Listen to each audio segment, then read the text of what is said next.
Ulit ang iba po, kaya natin yung Ito po sana. Talagang taon na po natin yung kapit na. Okay. Tsaka yung likod po. Years na pabalik-balik. Opo. Talagang hindi nawawala kahit ipahilos ng ipahilos. Kung sa isang linggo, ilang beses siya nasakit o na-attack?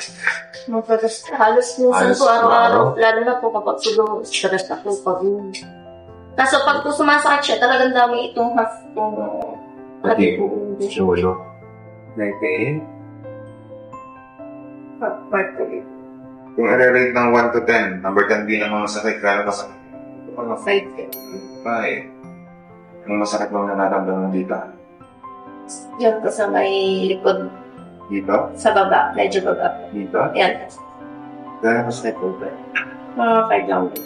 5. Yung sakit? Opo, yan likod. Saan? Sa gitna. Opo. Yan pa sakit eh. Mga 7. Yung sa katuwa? Yung masakit? Kaya masakit eh. 7. Mga 5 lang. 5.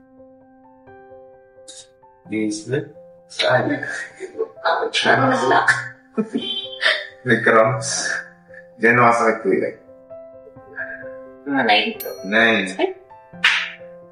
Pati pa? May masakit? 9. Ito. Duro nga. Dito? Kaya nakasakit ka. 7. 7. Ano ba? Kung ma-explain kung saan ba? Hindi. Okay, gano'n kasakit? Mga 6. 6. Sa kapila? Next week.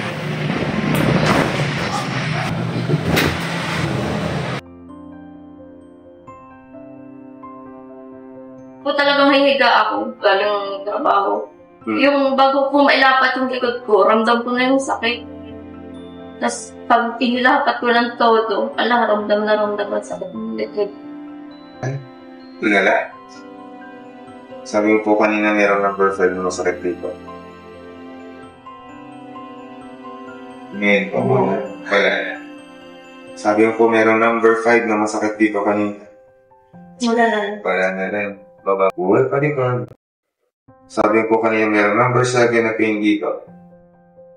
Wala na po. Hindi ko malindaman. Yung dito. Number 5 na masakit dito sa gilid. Wala na po. Yung pangataas na pain kanina, number 9, nagkakaroos pa rin lang. Hindi. Yung masakit? Wala. Wala. Diba? Number 7. Medyo. Kung number 7 po kanina, Sorry na. 4. Number 5, number 6. Wala na. Sa kabila, baka lumipat. 28. Wala na rin. Okay. Mausap po ako, pakiramdam. Ginhawa po. After po,